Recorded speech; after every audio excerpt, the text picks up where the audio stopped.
Welcome everybody to the Unapologetic Truth, the channel where we speak the truth and don't apologize for it. Why?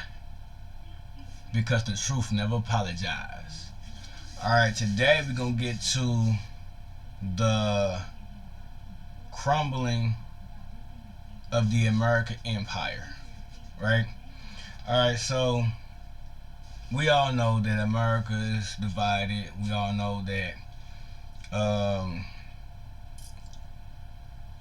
America's infrastructure is crumbling. We know the government is corrupt. We know the citizens are divided. And this, if you do your research, this is a precursor to a crumble of the empire, right? Take the Roman Empire, for example. If you did research on the Roman Empire and why the Roman Empire collapsed, it was due to the same thing that's going on right here in America. Political corruption, divided citizens, divided politicians, crumbling infrastructure. I mean, it goes on and on and on and on and on. The manipulation of the currency, it goes on. The list goes on. But in the foreseeable future, we're going to see the demise of America. Alright, so let's get to the first clip. This clip is like almost 14 and a half minutes long. So we're not going to go through this whole clip. You know, I don't want to make it too long because I got part 1, part 2, and then probably, maybe, part 3 coming of this segment. Alright, so let's get to this clip. Hey, I'm John Avlon, and this is Reality Check on the Extremist Beat. A second civil war. That's a phrase that should frighten you. It's an obscene idea, given that 750,000 Americans died in the Civil War more than 150 years ago. But in recent years, as we've seen partisan politics deepen their divide along regional, racial, and ideological lines.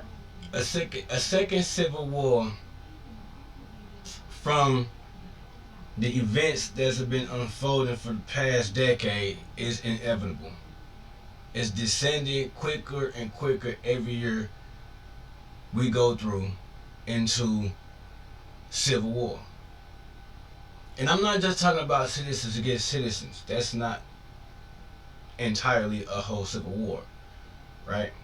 Think back to the time of North America versus South America Civil War. It wasn't just the people against the people, it was also politicians against politicians.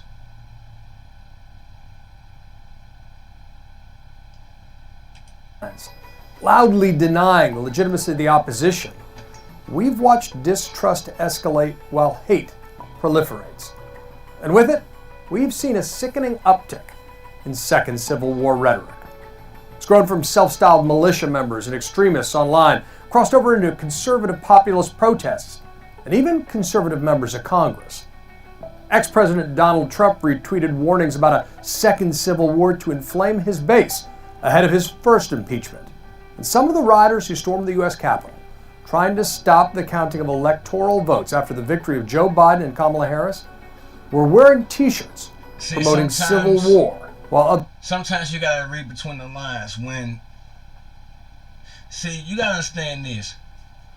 You see all this fighting going back and forth between Republicans and Democrats, and this president and this president, and this lawmaker and this lawmaker and this and this. You see the back and forth, right?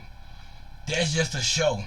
That's a front they put on. When they done with doing that behind closed doors, when the cameras are off, guess what they're doing? They're having drinks with each other, joking about what was going on earlier and how they, played on your mental, right?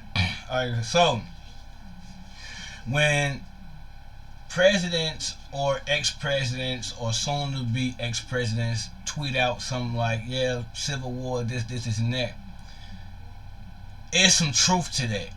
Do you see what I'm saying? It's some truth to that. I'm going to show you why I say there's some truth to that a little later. But it's some truth to that. We're gonna get back to the clip and then we're gonna move on. Others wielded Confederate flags. Since that insurrection attempt, there's been talk of a national divorce by the likes of Marjorie Taylor Greene, Alabama's Mo Brooks, and North Carolina's Madison Cawthorn.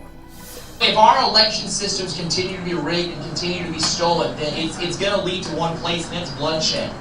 And I will tell you, as much as I... Did you hear what he said? It's going to lead to one place, but bloodshed. The corruption is not going to stop. The corrupt American government is not going to stop. So you see what this guy said. This guy said it's going to lead to only one place. Bloodshed. Hence, civil war. I'm willing to defend our liberty at all costs. There's nothing that I would dread doing more than having to pick up arms against a fellow American. Inevitably, all this talk trickles down to Trump rally goers. You genuinely believe that he's coming back. That he could come back as soon as Before the middle of August. And what if that doesn't happen? Huh? What if that doesn't happen? We're going to be in a civil war because the militia will be taken over. They've been... Did you hear that? We're going to be in this civil war because the militia is going to take over. They know they have a militia. There's many militias across the United States. And we're going to get to that a little later. I don't want to spoil what I got later. So we're going to get to that a little later. But right now, we're talking about... He's saying that it's going to be bloodshed. Second person is regular common citizen says it's going to be bloodshed. Now I'm doing this to prepare y'all, man. Like, subscribe, comment, share, so we can get the subscription up, so we can get on the road, man. We getting put in the suggestion boxes. You know what I mean? So a wide view of people can see my videos and wake up and see what's going on across America. And this is what's going on. This is your reality. This right here is your reality. And it's going to become more and more of your reality as the years go by. Let's get back to the clip. Dangerously misled by the big lie, which is nothing but a new form of Confederate lost cause mythology. And I don't mention this because I think a second civil war is likely. But it's no longer unthinkable to many people, which erodes trust in our democracy. Let me give you an example. A new Harvard Institute of Politics poll asked young Americans to put a percentage on the chance that America will see a second civil war in their lifetime. Now, these sorts of dramatic what-if questions are generally worth taking with a major grain of salt, but even still, 35% of all respondents said they thought there was at least a 50% chance of a second civil war in their lifetime. We should know better than to play with these forces as a country. We should not have to learn these lessons again. But consider this warning. Remember I told you about the first Civil War, right? So that's where he went back to the reference the second Civil War that's inevitable to happen. General and U.S. President Ulysses S. Grant in 1875. If we are to have another Civil War, I predict the dividing line will not be Mason and Dixon's, but between patriotism and intelligence on the one side, and superstition, ambition, and ignorance on the other. Joining me next to discuss the reasons for the rise and talk about a second Civil War and the history of violent attempts to overturn elections in the United States is Professor and historian Edna Green Medford and CNN correspondent Ellie Reeve, whose new documentary, White Power on Trial, debuted in December. I want to thank you both for joining me. And Edna, as a professor of history, I want to start with you. How do you even begin to make sense of this second Civil War talk? Unfortunately, the average American does not know his or her history. And I think if we all did, we wouldn't think or do the things that we tend to do. If we look at what... And it's funny she say Americans don't know their history, because they really don't. And when I say the government is corrupt, that's part of the reason why I say the government is corrupt, right? the Masons and the Illuminati, we already know that. I already explained it in other videos that they, inserted themselves inside the highest of powers in the government, law enforcement, the judicial system, different things like that, right? Okay, so getting back to the Americans don't know their history. The history books has been tainted. It's still being tainted over the years in small increments, but the mass majority of the history has been tainted. A lot of things that they put in history books never happened, and a lot of things that happened was never put in the history books.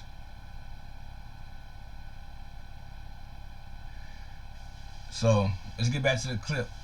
What has happened historically, we can see that this is a pattern of behavior. We see it in Reconstruction when black men get the right to vote and white men become alarmed that they're somehow going to lose power. And so what they attempt to do is steal elections. They implement all kinds of illegal and extra-legal means to hold on to power. And when they're not able to hold on to power by doing that, they resort to violence and intimidation. And they even resort to toppling democratically elected governments, as in Wilmington, for instance, in 1898, Wilmington, North Carolina, where there were black men who were elected to office. And so the white population simply ignores that. And they run black leaders out of town. They burn black homes and black businesses. They attack black people. And so Wilmington is no longer that wonderful experiment that could have ended a lot differently and certainly more positively. Ellie, the violence that Edna just described is often predicated by a tactic called aggressive defensiveness. In the Reconstruction era, there was the threat of violence as a way of trying to... I'm going to skip through this just a little bit, because we need to stay on track of the topic of the video. About the self-defense weapon. Here we go. The way they talk themselves into doing violence is by talking. At the right rally at Charlottesville. The violence that Edna just described is often predicated by a tactic called aggressive defensiveness. In the Reconstruction era, there was the threat of violence as a way of trying to intimidate perceived opponents into doing what you want. You've covered the Unite the Right rally at Charlottesville and the January 6th attack, both of which employed various degrees of aggressive defensiveness and erupted into real violence. And at those rallies, you've seen the neo-Confederate gear and the Civil War swag. When you talk to people and when you ask them why they're wearing it, what do they tell you? How do they rationalize it? The way they talk themselves into doing violence is by talking about self-defense. They never say, I want to go out there and beat someone up. They just keep talking about this vague threat of, say, Antifa. And then over time, as that threat becomes bigger and bigger in their minds, they become more and more specific about the self-defense weapons that they want to use and whether they should bring some that are subtle so they won't get in trouble. So like these totally normal seeming people, middle-aged people from middle America, were talking about what they could bring in. Now you see they keep going back towards insurrection and militias. You see they keep going back towards militias. Now, let's get to this second clip because I want to keep it going on the topic, right? Now, Republicans, Margaret. So that suggests that President Trump's grip on the Republican Party doesn't go. We want to take a look at what's on the minds of Americans as we begin a new administration in these very troubled times. Now, CBS remember News. we were saying that, okay,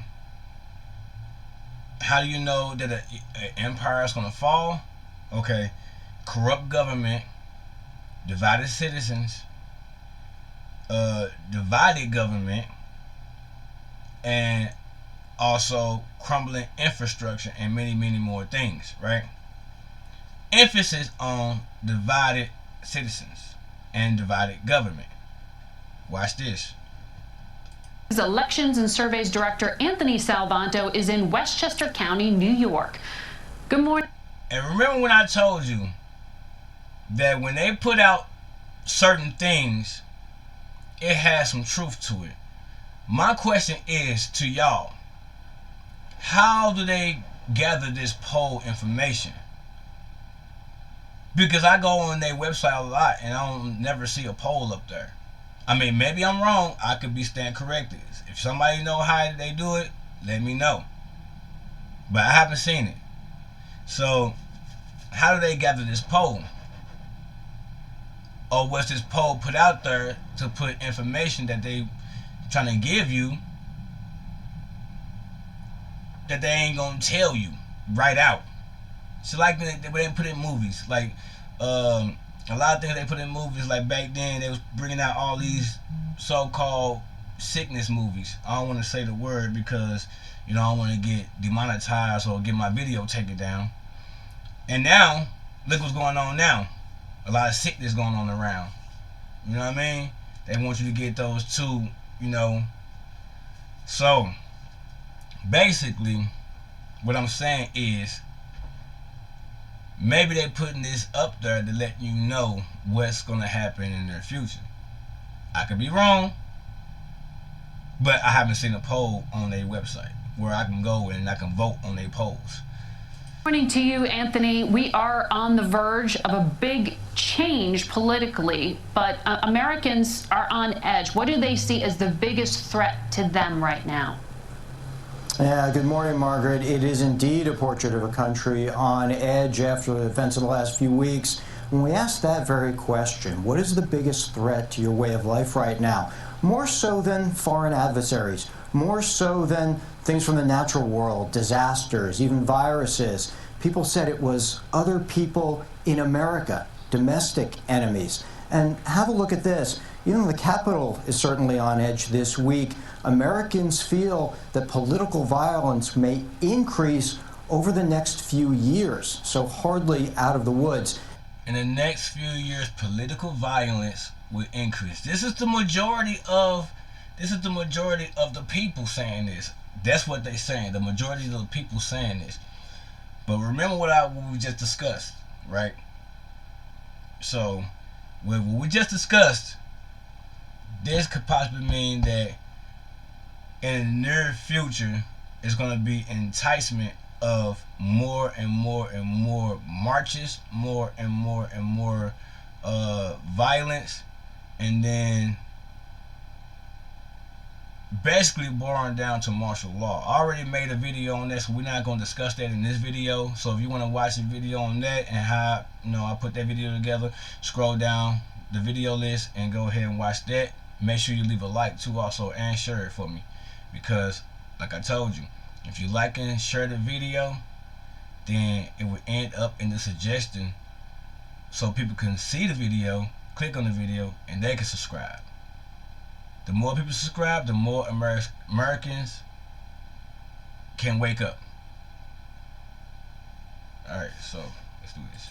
And more broadly, Margaret, I would say that although we'll hear a lot about political divisions and a divided country rightly in the next few weeks, you know, Americans feel that democracy itself is threatened, and very few report that they feel that it's secure. These are much more fundamental concerns, Margaret. Anthony, it's so disturbing what you're laying out here. Is there any sense that it's going to get any better with the Biden administration? Well, there certainly is optimism, majority optimism, about the next 4 years with Joe Biden as president. I would say these are very partisan divisions, but it is there. Now, and see, and this is how I played it to this part just for an example. This is how I know that this poll on this news segment is rigged. Because if you look at the polls now, this wasn't too long ago. If you look at the polls now, the polls say that Joe Biden is almost below 20% approval rating. Which is it? Is it 58% or is it going below 20%? I don't know. So anyway, let's keep going with the video. Now we get to the part where I want y'all to really pay attention, because this tells you that this country is, this empire is going to be totally demolished from the inside out. Alright, these are people that are police officers, army veterans, lawmakers, I mean, you name it. It goes high as the FBI, CIA, and stuff like that. It goes that high, right? And I'm gonna show you what I'm talking about. Let's watch this. Stuart Rhodes, founder and leader of the far-right group The Oath Keepers, arrested in Texas on charges including seditious conspiracy for his alleged involvement in the Capitol attack. I hope that this arrest and this prosecution will shut up those of our colleagues who keep saying, well, if it was a conspiracy, how come there are no conspiracy charges? If it was seditious, how come there are no sedition charges? The Justice Department continuing its effort to prosecute those responsible for January 6th, charging 10 others with seditious conspiracy as well. This is such a powerful statement by the Justice Department. It's the first time federal prosecutors have used the sedition charge after bringing in more than 700 cases related to the insurrection. But prosecutors have long signaled that they were considering using the rarely applied section of federal law. And it was just last week in a speech commemorating the Capitol attack where Attorney General Merrick Garland said this: "The actions we have taken thus far will not be our last." Rhodes is the most high-profile individual charged. You heard what he said. Listen, when politicians say things, you have to eat the meat and throw away the bones. He said this what we have experienced will not be the last, and it won't. I'm going to show you why it won't be the last.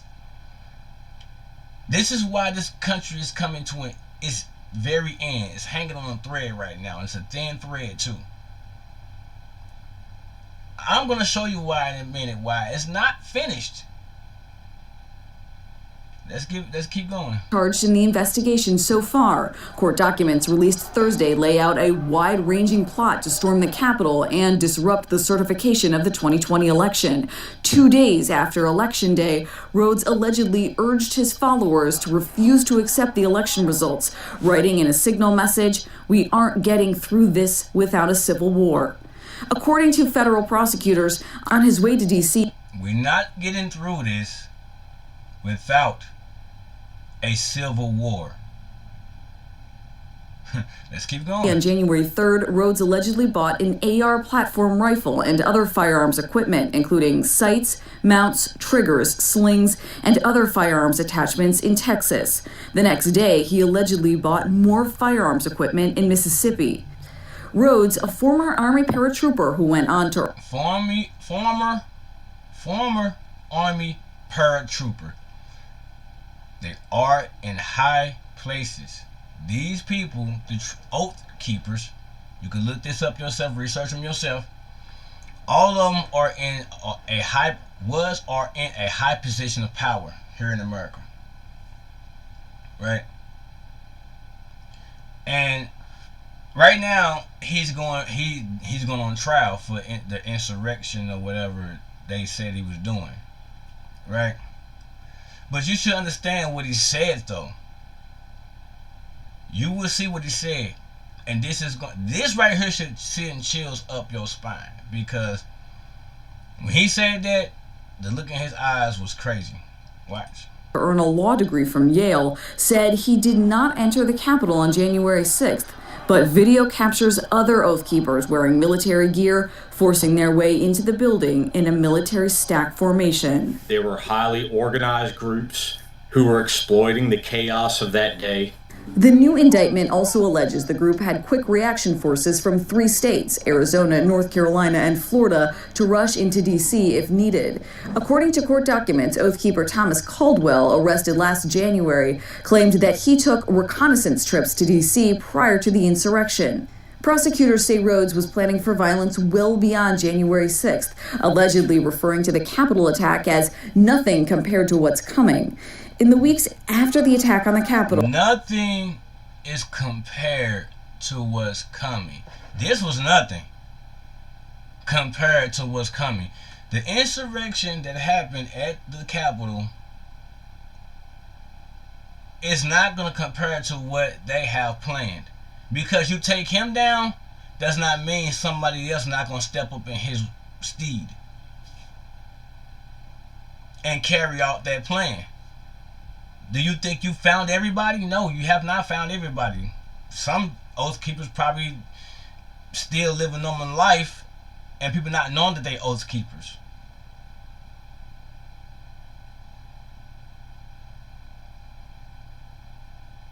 Let's keep going. he allegedly spent around $17,500 on weapons, equipment, and ammunition. Then, around Inauguration Day, prosecutors say Rhodes told his associates to organize local militias to oppose the Biden administration. Another member allegedly said, "After this, if nothing happens, it's war. Civil War 2.0. Civil War 2.0. This guy was going through from state to state, buying up, he was state to state, buying up all kind of weapons, assault style weapons. That is crazy. Now let's get back to it. Okay, now you think that's something? Watch this. I'm telling you, Civil War is on the horizon. Believe me when I tell you, it's coming. I really needed to lose some weight. I didn't want to have a shortened lifespan. Having my wife do this with me. Excuse me, I gotta skip this right quick. Alright, now. Overthrow Michigan's Democratic government. Let's start it off so you can hear it from the beginning. Watch what I tell you. Now, we see the Oath Keepers, right? We're gonna watch this. Court documents about a plot to kidnap and overthrow Michigan's Democratic governor say the men charged also looked to attack Ohio's Republican governor, Mike DeWine. It's the first public information the men charged had plans outside Michigan. This is training video you're seeing right now, released by the U.S. Attorney's Office, showing members of a militia group preparing for that attempted kidnapping of Michigan Governor Gretchen Whitmer. 14 men have been arrested and charged in the plot, including Adam Fox and an alleged bomb maker. These guys was going to go kidnap governors and lawmakers' children. Kidnap their children. It's getting serious. A lot of y'all out there just having fun, just out there at clubs, bars, whatever you're doing for fun, but not realizing what's really actually going on around you. You too focused on the wrong things and not focused on the right things. If you're not prepared, you're going to be stuck in the middle of all of this. Let's get back to it. Barry Croft. Court records show there were 2 meetings with these two in Dublin outside of Columbus in June of 2020. According to U.S. Attorney, FBI informants also attended the meeting with militia activists where they proposed attacking the governors of Michigan, Ohio, and Virginia. The new evidence showing the plot against Michigan Governor Whitmer was part of a bigger plan. Do you see what I'm saying, right?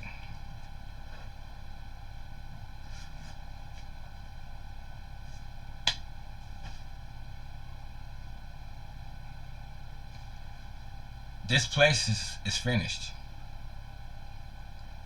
America as you know it is done. If you look at videos back then, I say a year, maybe 2 ago, I was telling y'all that America is going to descend into chaos. It's descending into chaos. Do you know how many militias there are here in America?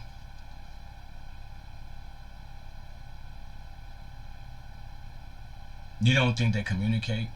You don't think they plan things together? Because you take one down doesn't mean the plan's still not going to go forward.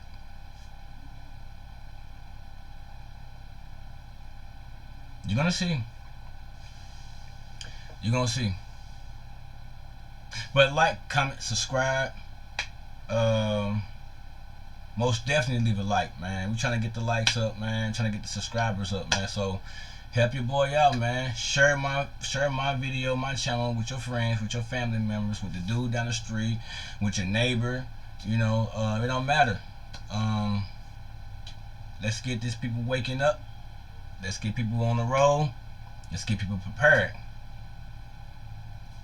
With that being said, it's Unapologetic Truth, the channel where we speak the truth and don't apologize for it.